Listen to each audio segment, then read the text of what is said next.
देशको माया मलाई यति लाग्छ कि धुलोको गन्धनी बास्ना भो, पसिना बग्याछ कतिको खाडीमा, शहीदको रगत चाहिँ यास्ता भो।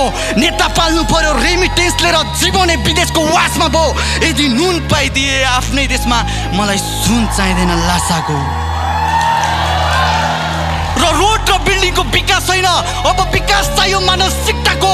17 वर्षमा हातमा पासपोर्ट, घरानी सपना शिक्षाको, कानमा गुन्जा छ अझै पनि स्वर निर्मला बहिनीले चिच्चाको। तर कसले सुन्दिने गरिबको आवाज, कानुनको कानमा बिट्टा भो।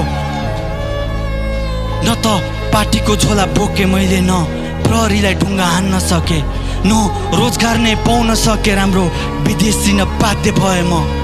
देशमा भएको लुट तन्त्रले परदेशिनु पर्दो रहेछ, फर्किदिन फेरि भन्दा नि माटोले बोलाउने रहेछ। हो मलाई देशको माया छ, माया लाग्छ मलाई पेटको पनि।